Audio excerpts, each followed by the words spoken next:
केला 82 साली 82 साली ट्रस्ट स्थापन केल्यानंतर त्यांनी जवळजवळ 14 ते 15 शाळा कोकणाच्या विविध भागामध्ये उभारल्या। ते वारल्यानंतर त्यांच्या पत्नीच्या हाती ट्रस्ट आला आणि त्यांचा मुलगा इथे सेक्रेटरी झाला। त्याच दरम्यान प्रशासनाचा वापर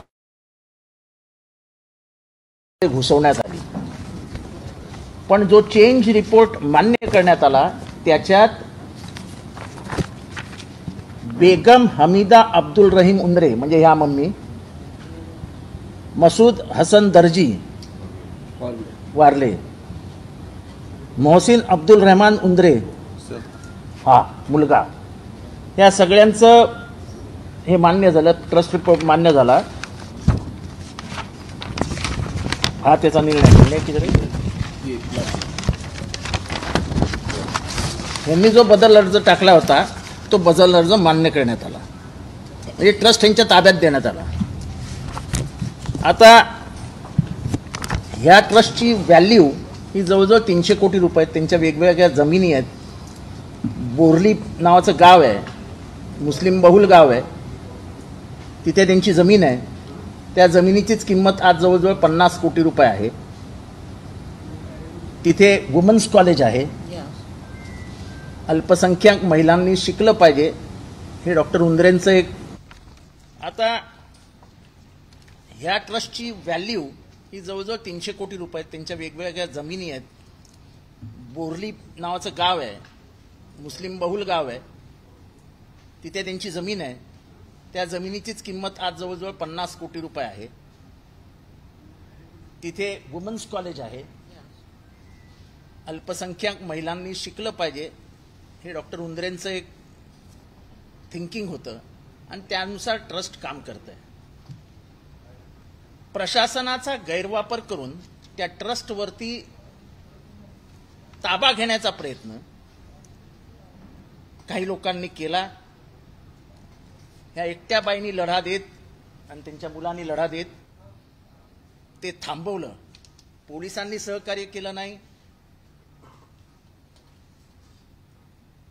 आज कलेक्टरच्या हाताखालचा डेप्युटी कलेक्टर ज्याचा काही संबंध नाही तो ह्यांच्यावर जागेवर जाण्याची बंदी करतो, त्याचा काही संबंधच नाही, आणि एकतर्फी ऑर्डर, म्हणजे ह्यांचं काय ऐकून घेतलं का काय नाही, आणि ह्यांच्याच तोंडात नाही का की हे करतंय कोण।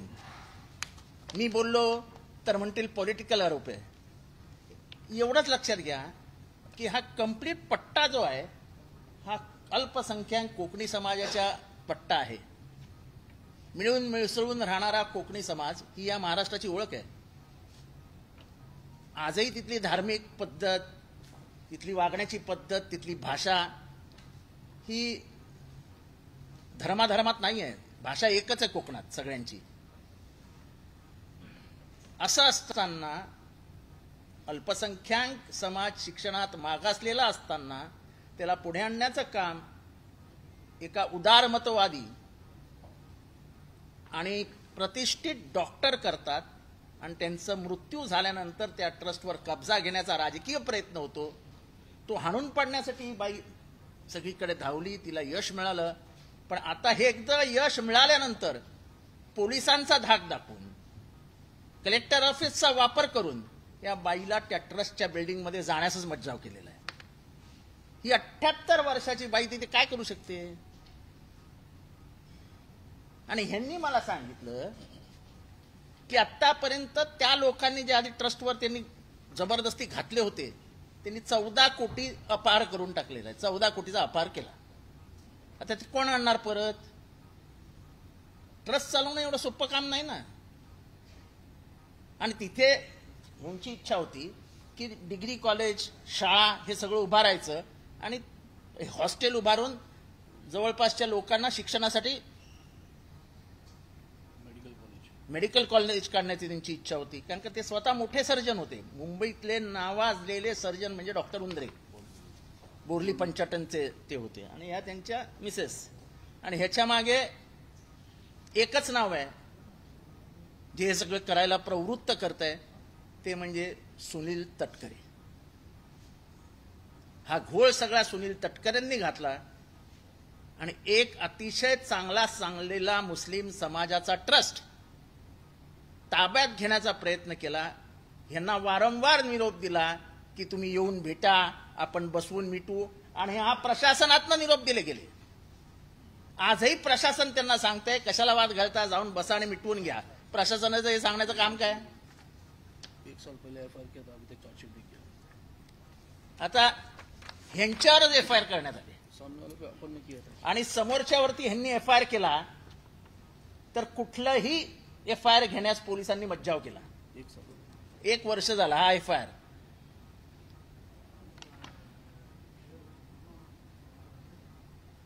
म्हणजे प्रशासन हे गुलाम म्हणून वागून जर असं करणार असतील तर हे राज्याचं दुर्दैव आहे.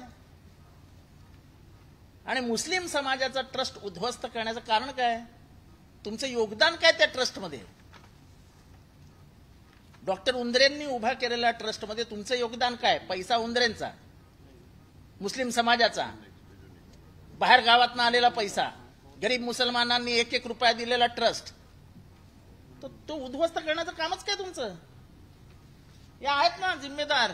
डॉक्टर उंद्रेंची बायकोच आहे ना, तो उंद्रेंचा मुलगाच आहे ना. माजी उपमहापौर श्रीवर्धन तटकरे. हे कुठून कुठून उचलून आपले संबंधित आणून बसवायचे आणि फक्त या जमिनी ताब्यात घ्यायच्या आणि एका मोठ्या ट्रस्ट मी चालवतो असं दृश्य निर्माण करायचं. आता तुम्ही ह्यांच्याच तोंडात नाही काय काय झालं ते बोलिए माताजी. चैरिटी कमिश्नर का इंक्वायरी किया था अपन ने, उसमें सब कुछ बोलो ना.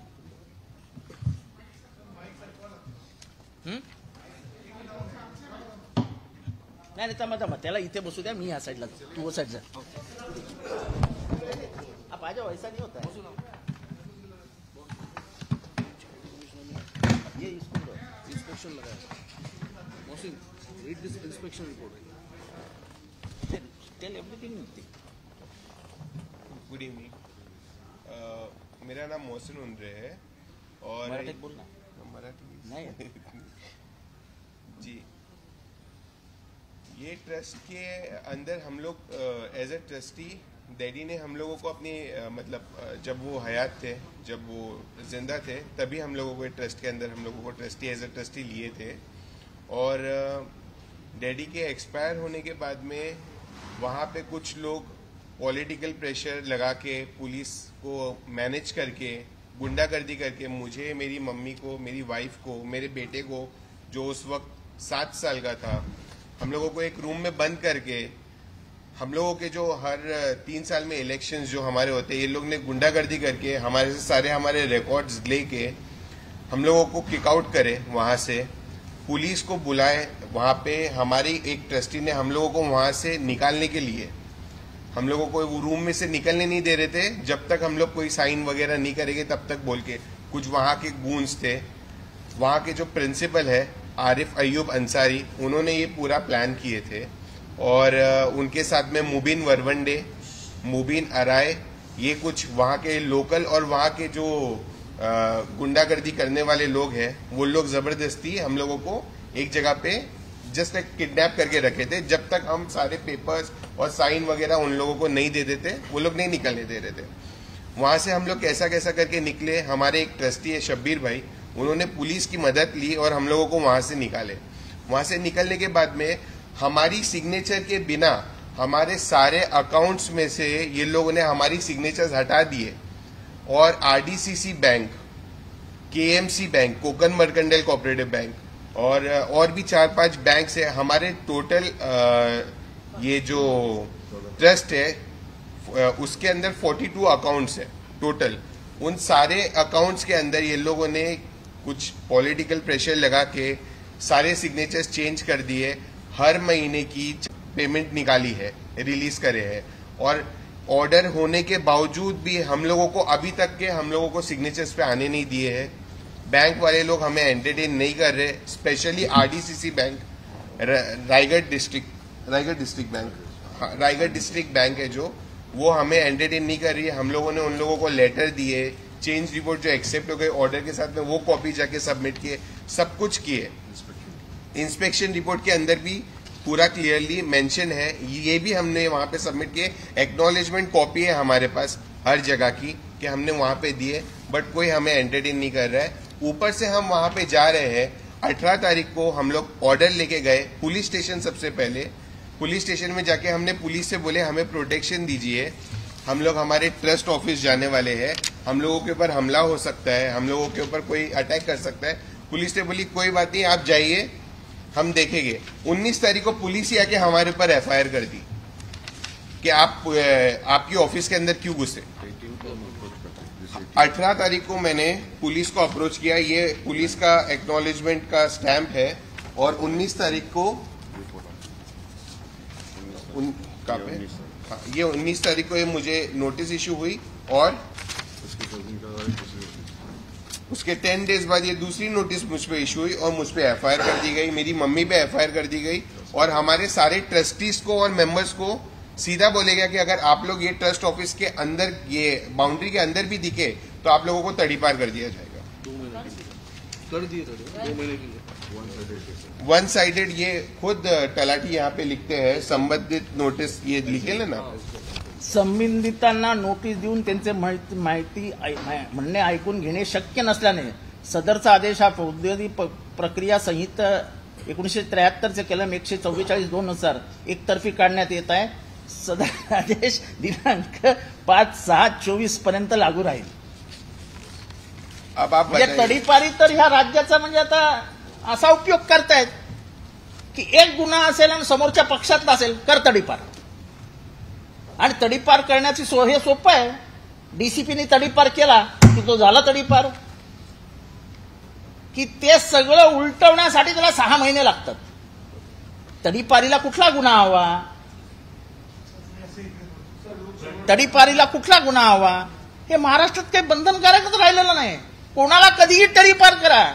आमच्या ठाण्यामध्ये तर काही पॉलिटिकल पक्षाचे पुढारी फोन करून कमिशनरला सांगतात याला एमपीडीए करा, याला तडीपार करा, याला असं करा। अरे काय चालवलंय काय महाराष्ट्रामध्ये? आणि आता गंभीर केस आहे, या बाईवरती गुन्हा। अरे जी मालकीण आहे ना, ट्रस्टची प्रेसिडेंट आहे,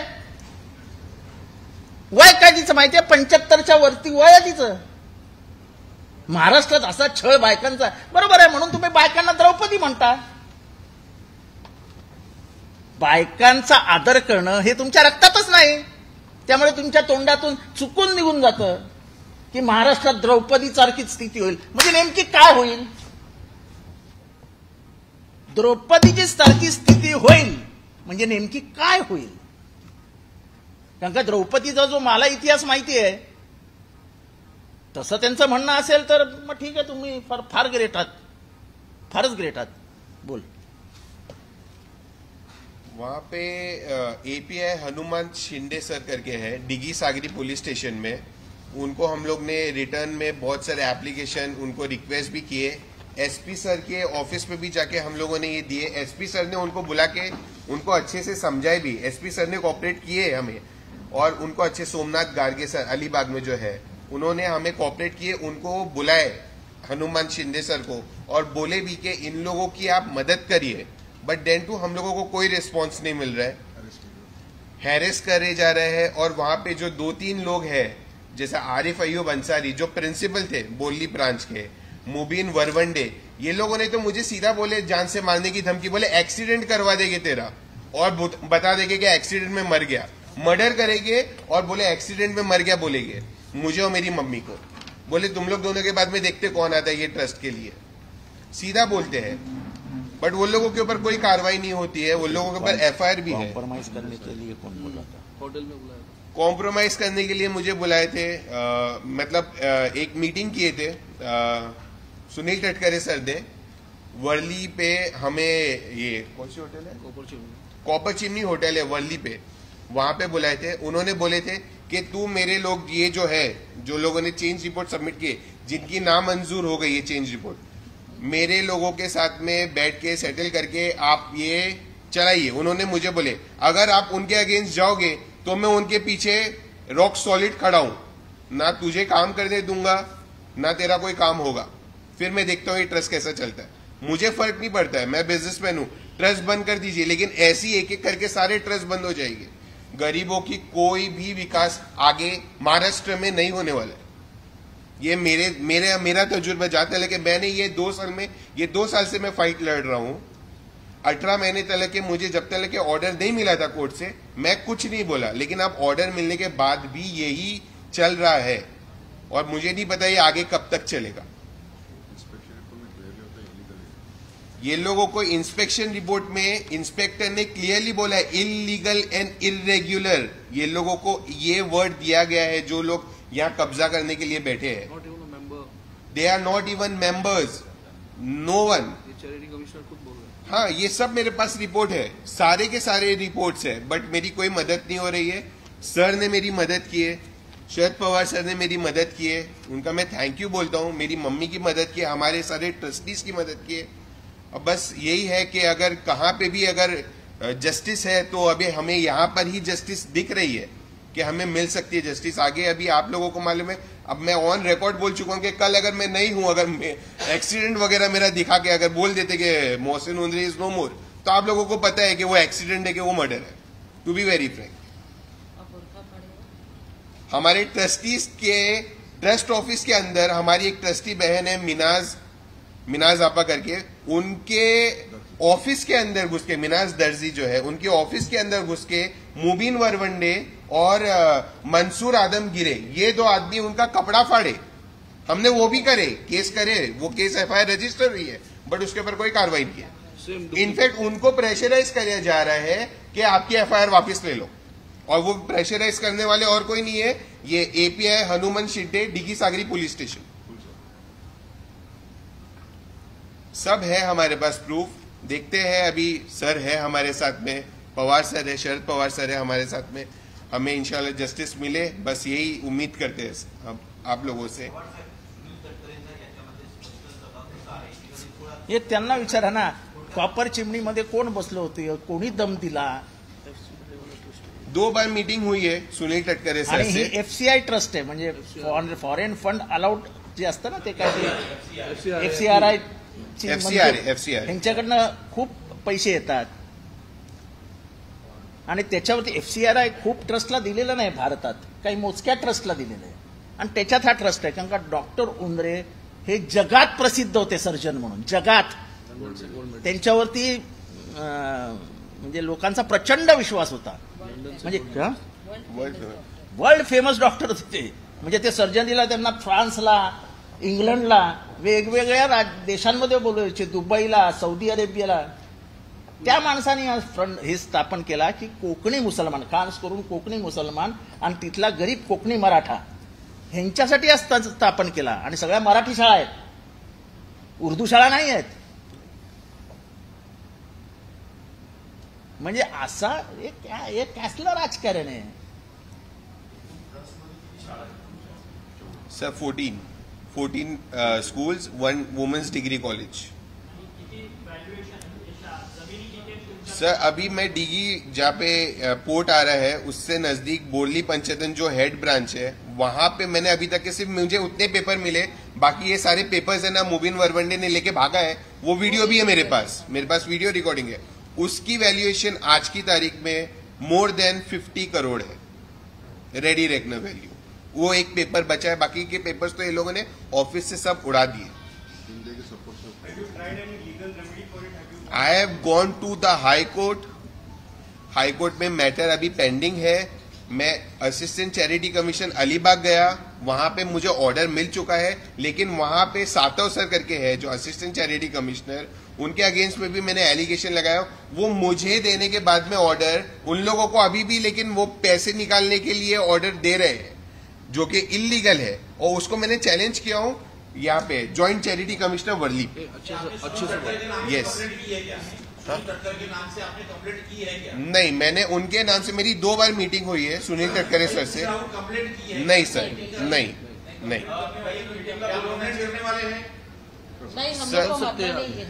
सर अभी देखिए ऐसा है कि एक बार उनके ऑफिस पे मीटिंग हुई थी, ये 14 लोगों को लेके जाके बिठाए थे, सिर्फ मुझे और मेरी मम्मी को बुलाया गया था। वो मीटिंग में भी हम लोगों को उन्होंने एक ही चीज बोले कि सबके सामने उसकी मेरे पास वीडियो वॉइस रिकॉर्डिंग भी है। वो 1-1.5 घंटे की पूरी मीटिंग की मेरे पास वॉइस रिकॉर्डिंग है।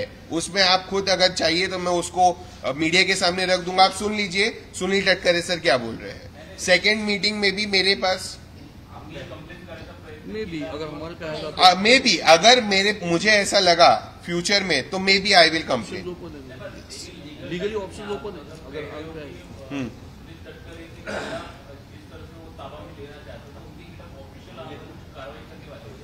फ्यूचर में कर सकते हैं सर। सुनील तटकरे जी ने आपको ऑफिस में क्या धमकी नहीं, धमकी नहीं, उन्होंने मुझे, देखिए अभी धमकी ये वर्ड नहीं बोल सकता हूँ, सेटलमेंट ये word will be more preferable.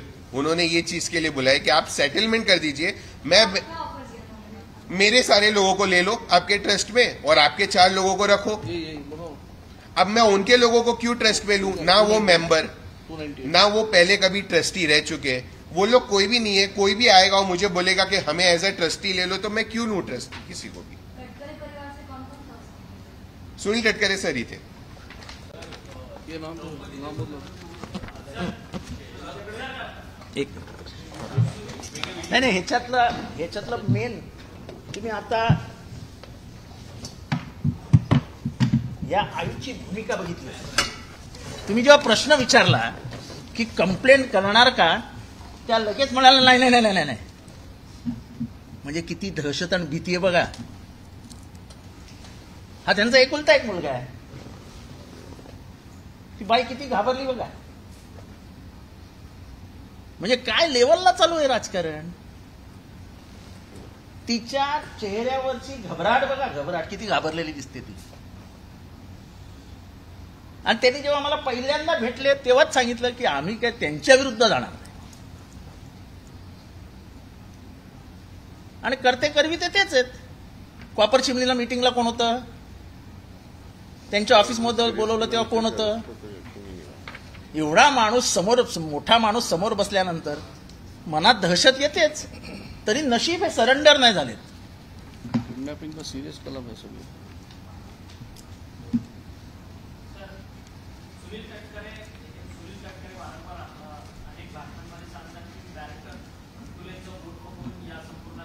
Barrister अंतुलेंच्या पाठीत कसा खंजीर खुपसला हा मुश्ताक अंतुलेंना जाऊन विचारा।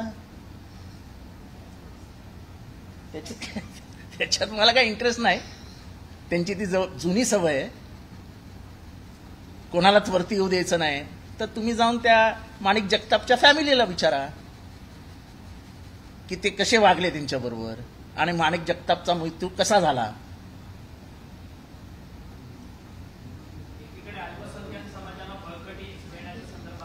अल्पसंख्याक वगैरे सगळं झूट आहे, हे सगळं झूट आहे।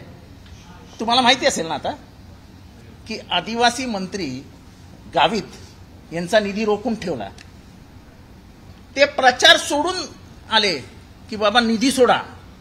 मी जेव्हा मंत्रिमंडळात होतो, 2.5 वर्षच होतो मी, त्याच्यातलं 2 वर्ष तर आमचे कोविडमध्ये होते।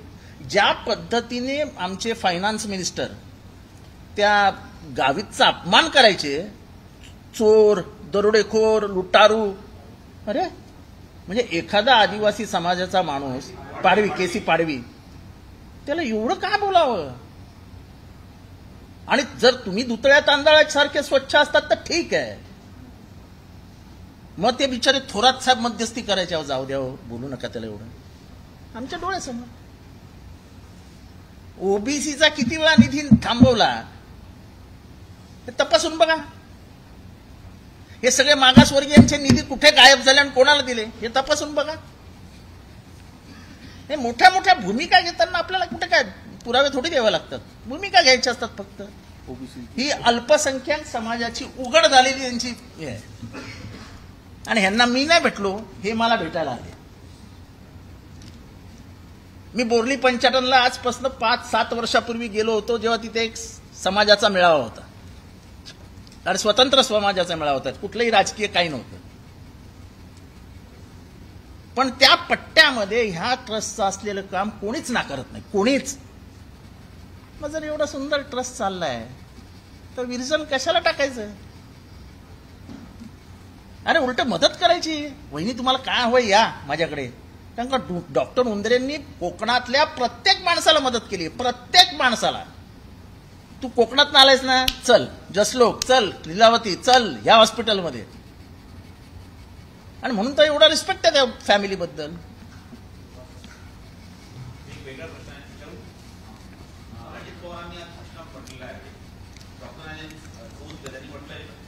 जर आमचं नाव घेतलं तर चांगलं बोला, जर आमचं नाव नाही घेतलं चोऱ्याने इंजेक्शन द्या. म्हणजे अजित पवारांनी आज भाषणामध्ये डॉक्टरांना डोस दिला आहे आणि त्यांनी म्हटलंय की डॉक्टरांसोबत नेहमी पेशंट असतो तो चांगला बोलतो किंवा सुरून बोलतो. जर आपल्यासोबत तुम्ही कोणी विचारलं की कुणासोबत बोलायचं, कुठल्या पक्षाला मतदान करायचं, अजित पवारांनी आज इंदापूरमध्ये भाषण करत असताना असं काही डॉक्टरांची सभा होती. ते असे बोलले की सर तुमच्याकडे अनेक पेशंट्स येतात, ते तुमच्याशी मन मोकळं करतात. माझं नाव घेतलं तर चांगली ट्रीटमेंट द्या, जर विरोधी पक्षाचं नाव घेतलं तर त्यांना इंजेक्शन जोरात इंजेक्शन. नशीब सांगितलं नाही मी विष आणून देतो, विषाचं इंजेक्शन द्या. त्या लेवलला राजकारण करतात ते. आता जो माणूस मोक्कातनं आरोपी सोडवतो, जो अख्ख्या मतदारसंघामध्ये वेगवेगळ्या गँगस्टर्सचे फोन आणतोय. आता फोन कसे येतात ह्यांनी सांगितल्याशिवाय फोन येतात. आणि मी नावं सांगेन गँगस्टर्सचे कोणी कोणी फोन केले. मी मुंबईत राहिलोय 40 वर्ष. सगळ्या गँग वरनं खालनं ओळख बघितले आहेत मी.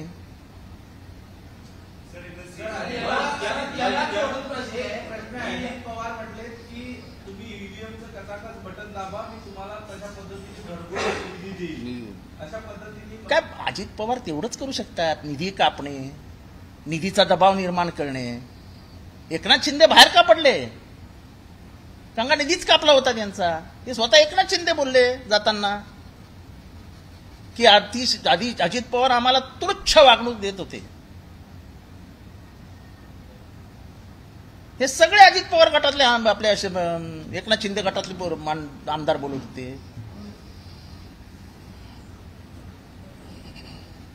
सर दादांनी द्रौपदीच्या संदर्भात जे वक्तव्य केलं ते अत्यंत महत्वाचं आहे. त्या मुलींची संख्या आधी कमी होती ती आता वाढत आहे. ही आम्ही पावलं उचलली त्यामुळे हा संपूर्ण इफेक्ट झालाय. परंतु नाहीतर द्रौपदीचा विचार करावा लागला असता. नाही म्हणजे किती तुच्छ विषारी विचार आहेत डोक्यामध्ये. इतिहास माहित नाही का. कधी महाभारत वाचलं नाहीये का. हे विचारच कसे येतात एखाद्या स्त्रीला द्रौपदी म्हणण्याचे. म्हणजे हे किती म्हणजे स्त्रियांप्रती तुमचा किती द्वेष आहे. तुम्ही फुलेंचं नाव घेता ना तोंडातनं, आंबेडकरांचं नाव घेता ना तोंडातनं, शिवाजीराजेंचं नाव घेता ना तोंडातनं. स्त्रियांना त्यांनी कशी वागणूक दिली हे उद्या महाराष्ट्राला जगाला माहिती आहे. शरद पवारांनी स्त्रियांना, महिलांना, भगिनींना 50% राजकारणात आणण्याचा प्रयत्न केला. रिझर्वेशन्स दिली. म्हणजे शरद पवारांचा एकही संस्कार तुमच्यावर झाला नाही हे आज मला म्हणजे सांगतानाही लाज वाटते. कारण का तुमची वक्तव्य सातत्याने अशी विषारी होत होती आणि अजाणतेपणाने शरद पवार साहेब बदनाम होत होते. तुम्ही काहीही बोलायचे, तुमच्या मनाला येईल ते बोलायचे, तुम्हाला अडवणारं कोणी नव्हतं आणि निष्कारण शरद पवारांना उत्तरं द्यावी लागत होती. काय कारण नाही शरद पवारांना उत्तरं देण्याचं. आता भावनिक राजकारण करतायत. पहिल्यांदा तेच म्हणाले होते भावनांना हात घालायचा प्रयत्न करतील. आमचं म्हणणं आहे लोकसभेची निवडणूक आहे, आपण महागाईवर बोलूया, आपण वाढत्या बेरोजगारीबद्दल बोलूया, आपण एमपीएससीच्या घोटाळ्याबद्दल बोलूया, शेतीमालाबद्दल बोलूया, वाढत्या वीज दराविरुद्ध बोलूया, देशाच्या आर्थिक परिस्थितीविषयी. हे देशाचं निवडणूक आहे नाही का. महाराष्ट्र आणि बारामतीपुरती मर्यादित निवडणूक नाही आहे. संपूर्ण देशाच्या राजकीय मांडणीची निवडणूक आहे. जेव्हा आम्ही इथे हक्काने म्हणतोय की संविधान बदलणार आहेत तेव्हा त्याच्यावर बोलूया. लोकशाही कशी अडचणीत आणली जाते त्याच्यावर बोलूया. जे राष्ट्रीय प्रश्न आहेत त्याच्यावर बोलूया. तुमच्या घरात काय चाललंय हे महाराष्ट्राला काही घेणं देणं नाहीये. पवारांच्या फॅमिलीमध्ये काय चाललंय, त्या फॅमिली वॉर काय, आम्हाला काय काही घेणं देणं नाही महाराष्ट्रातल्या माणसांना. पुरोगामी महाराष्ट्राचा चेहरा शरद पवार विरुद्ध जातीयवादी अनेक चेहरे, यांची लढाई आहे. आणि गेले 60 वर्ष पुरोगामित्वाचा चेहरा हे शरद पवार आहे, अख्ख्या महाराष्ट्राला माहिती आहे. सर, लोकसभेचा उल्लेख केलेलाच आहे. लोकसभेत अनेक भाषणं प्रत्येक पक्षाची सुरू आहेत. पण महाराष्ट्रात मागच्या अनेक वर्षानुवर्ष सत्ता बदल तरी एक प्रश्न जो उद्भवत राहतो तो म्हणजे की एप्रिलच्या मध्यंतरापासूनच महाराष्ट्रात पाणीपाणी याच्यावर तुमचा तरी जाहीरनामा असणार. नाही, आमचा जाहीरनामा असणार ना. आमचा जाहीरनामा राष्ट्रहिताचा आणि भारतीय महाराष्ट्राच्या हिताचा असेल. कारण का आम्ही दिल्ली पुढे मान कधीच झुकवलेली नाही. महाराष्ट्रात सर्वाधिक आर्थिक मदतीचा निधी हा महाराष्ट्रात शरद पवार साहेबांनी आणलाय. महाराष्ट्रातली एकही कंपनी बाहेरच्या राज्यात जाऊ दिली नाही, ती शरद पवारांनी. मर्सिडीज कोणी आणली? चाकणला मर्सिडीज कोणी आणली? स्कोडा कोणी आणली? सगळ्या इंटरनॅशनल ऑटोमोबाईल्सची चेन चाकणमध्ये कोणी उभी केली? 78 साली पहिल्यांदा बारामती MIDC कोणी आणली? चाकणला पूर्ण इंडस्ट्रीयल बेल्ट चालू झाला कोणामुळे झाला?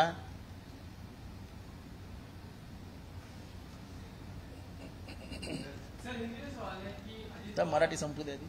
अजित पवार इंदापुर का इंटरनेट करते वक्त अजित पवार ये कह रहे हैं कि पिछले 10 सालों से मैं आप लोग के यहाँ वोट मांगने के लिए आता रहा हूँ. आपने जिस खासदार को, जिस सांसद को आपने जिताया पिछले 10 सालों में, वो लगातार प्रधानमंत्री के ऊपर आलोचना करते रही है. इसीलिए महाराष्ट्र में कॉन्स्टिट्यूंसी में पिछले 10 साल में केंद्र की कोई भी योजना नहीं. देखो, यही लोकतंत्र का सबसे बड़ा अपमान है कि केवल मैं आपके विरोध में हूं इसलिए मैं आपको निधि नहीं दूंगा. ये अजित पवार की हमेशा की विचारधारा है. जब वो हमारे साथ थे तभी भी वही करते थे, जब वो सत्ता में थे तभी भी वही करते थे. एकनाथ शिंदे क्यों छोड़ के गए? पहला कारण क्या दिया था उन्होंने कि अजित पवार हमें निधि नहीं देता. ऑन रिकॉर्ड है ना. अजित पवार की हमेशा की आदत है अपने नजदीक जितने चमचे हैं उनको करोड़ों रुपया दो. मैंने तो कब जो सुना हूं कि अभी के जो फूट के गए आमदार है उनको 1000-1200 करोड़ रुपए नहीं दिया है एक को. अगर महाराष्ट्र की तिजोरी ही खाली है, और खाली है क्योंकि पहला डेफिसिट का अर्थ सादर हुआ था 17 करोड़, और उसके बाद तुमने जो निधि दिया है उसकी सब अमाउंट जाती है 200 करोड़ तक, 200 लाख करोड़ तक. इतना पैसा कहां से लाओगे? इतना कर्जा महाराष्ट्र के सर पे लिख के तुम जा रहे हो. एक वर्क ऑर्डर भी तुम दे नहीं सकते हो, एक वर्क ऑर्डर, क्योंकि पहला जो हफ्ता देना है पैसों का कॉन्ट्रैक्टर के, उसके भी पैसे आपके पास नहीं है. इसी में अजित पवार आगे ये भी कहते हैं कि आप हमारे ही उम्मीदवार के लिए बटन दबाइए, वरना आप लोग जब मैं आप लोग के, क्योंकि मैं मुख्यमंत्री हूँ, आप लोग के लिए तो यही तो धमकी है ना. लेकिन आप लोगों ने वोट नहीं किया तो मैं भी फंड दे दिया मेरे हाथ. मैं तो मैं वही बोलता हूं ना, हर जगह पे वही करते हो. शरद पवार भी चीफ मिनिस्टर रहे, अशोक चौहान भी चीफ मिनिस्टर रहे हैं, विलासराव देशमुख भी चीफ मिनिस्टर रहे हैं, पर कोई विरोधी दल का नेता ये नहीं बोल सकता है कभी भी कि हमको निधि नहीं दिया. कांग्रेस की विचारधारा ही अलग है, सबको संभाल के चलो.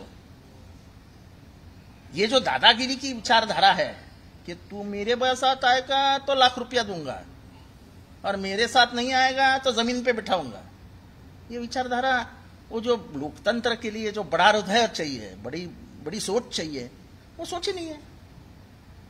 ये हमेशा आप मेरे साथ इसी में हम देखते हैं कि अंदाजा बोलते वक्त जब द्रौपदी महाभारत के कार्यक्रम का उल्लेख करते हैं, भाषण देते वक्त किस तरह से नहीं, ऐसा है कि जब मन में विष हो, विष, पॉइजन, तब तुम्हारे मुंह से और क्या बात निकल सकती है. तुम दूसरा भी उदाहरण दे सकते थे ना, ये बोल सकते थे कि शादियां नहीं होगी और सवाल पैदा हो जाएगी, समस्याओं को और हमको जवाब देना पड़ेगा. और इतना भी कभी अंतर नहीं पड़ा है महाराष्ट्र में, इतना भी अंतर नहीं पड़ा है. ये अचानक उनके मन में स्त्री को द्रौपदी बोलने का, महाराष्ट्र के लड़कियों को द्रौपदी कहां से उनको दिमाग में आया? ये हर टाइम यही बोलते थे और भुगतना पड़ता था पवार साहब को। फिर जाते थे कभी आत्मक्लेश करने, फिर कभी कुछ राजीनामा दे देते थे। ये सब टैक्टिक्स पुरानी है उनकी। और डॉक्टरों का चूंकि सवाल भी डॉक्टर की सभा में वो कि आपके पास व्यक्ति आता है, व्यक्ति बात है, हमारा नाम ले तो ट्वीट कीजिए, विरोधी पक्ष का नाम ले तो रिएक्शन ही दीजिए। अरे तकदीर बोला नहीं कि मैं तुम्हारे पास वो रहता ना क्या जहर जहर नहीं, वो खास आता है ना, वो ये लगाओगे तो मर ही जाता है आदमी। साइनाइड बोला नहीं, मैं साइनाइड बेचता हूं, अगर कोई मेरे खिलाफ बात करे तो लगा देना साइनाइड और डेथ सर्टिफिकेट दे देना, खत्म। एक प्रश्न असा आहे की राहुल नार्वेकर जे विधानसभेचे अध्यक्ष आहेत त्यांनी म्हटलं की डॅडी गँग गवळी त्यांच्या गँगचा सदस्य आहे, त्याच्या पोलीसची काळजी लोकसभेची काळजी तुम्ही करा। कोण?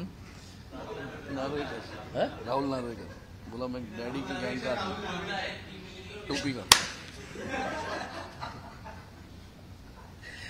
A party with difference, a party with clean character, आपण काय बोलू शकतो? पण आता विधानसभेत पण बोलताना एकदम असं सावध बोललं पाहिजे नार्वेकरांबद्दलच्या, कधी ठोकतील काय सांगता येत नाही।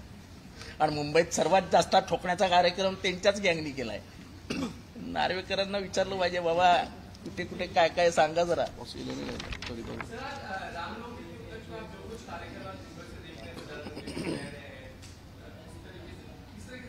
अरे मैं तो आज रामनवमी के ऊपर ये सोच रहा था कि अगर राम के इतने भक्त है तो वीवीपैट जो शक पैदा हुआ, वो बोलते थे मैं शक में रखना नहीं चाहता हूं भारतीय जनता को, वीवीपैट गिन लो क्योंकि मैं साफ सुथरा हूं।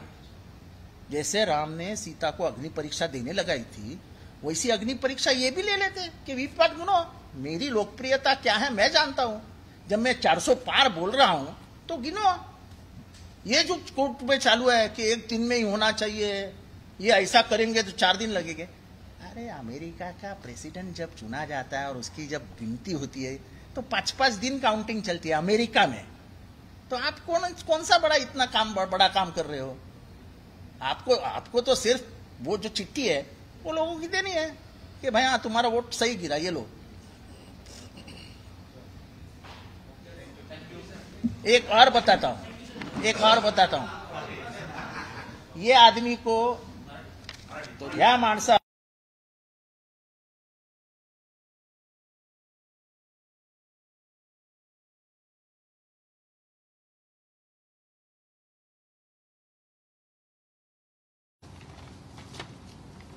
मी ठाण्याचं उदाहरण वारंवार देतोय, वारंवार। मला वाटतं की आमचे कमिशनर ऐकत असतील। काय चालू आहे?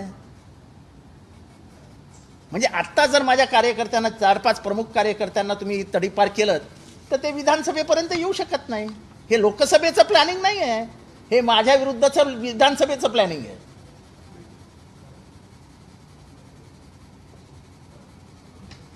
एक कोणीतरी पोलीस कमिशनरला फोन करतो, एमपीडीए लावा। अरे आम्ही 35 वर्ष राजकारणात आहोत, कधी कोणावर तर कुठला गुन्हा लावा असं एकही फोन आम्ही कधी पोलीस स्टेशनला केलेला नाही किंवा कमिशनरला केलेला नाही। लावा। अरे आम्ही 35 वर्ष राजकारणात आहोत, कधी कोणावर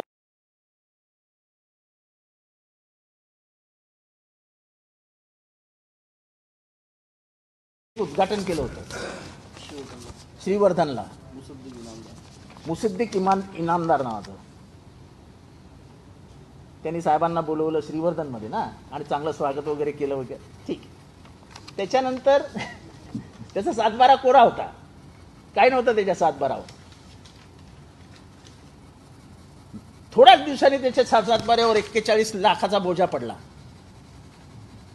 मग तो बिचारा सरेंडर झाला, पायाशी गेला, लगेच 41 लाख रुपये वापस घेण्यात आले। हे सगळे पुरावे आणि हा त्याचा फोटो आणि चाल, आणि बघा ते चाल, हसणं बघा। अशा पद्धतीचं राज्य व्यवस्था चालणार असेल तर या राज्यात हुकुमशाही नाही तर काय चालू आहे? ओबीसी समाज पण सोबत नाही, कारण त्याची शेती घेतली त्यांनी. सगळ्या ओबीसी गरीब माणसांच्या शेती घेऊन ठेवल्यात स्वतःकडे. काढणे कुठला गोव्याला. ते आता जाऊ द्या, कुठे काय त्या शेती बिती सांगत नाही आम्ही, पण अशा पद्धतीची राज्यव्यवस्था महाराष्ट्रानं कधी बघितली आहे काय? इतकी दादागिरी प्रशासनामध्ये, इतके लुडबुड, आणि प्रशासनाने काहीतरी मर्यादा ठेवाव्यात. 41 लाख रावतात काय? 41 लाख रुपये मागे घेतात काय? तडीपारी देतात काय? तडीपारी मागे घेतात काय? अरे काय लावलाय तमाशा? त्याच्यापेक्षा एकनाथ शिंदेंनी तटकरेंना बसवावं सीएम म्हणून, म्हणजे मग ते बरोबर महाराष्ट्र चालवतील, अख्खा महाराष्ट्रच चालवतील सोयीप्रमाणे. म्हणजे मला वाटतं एकनाथ शिंदे दयाळू असतील, इतके कृतज्ञ आणि क्रूर आहेत हे. त्यामुळे अंतुलेंचा विषयच काढू नका.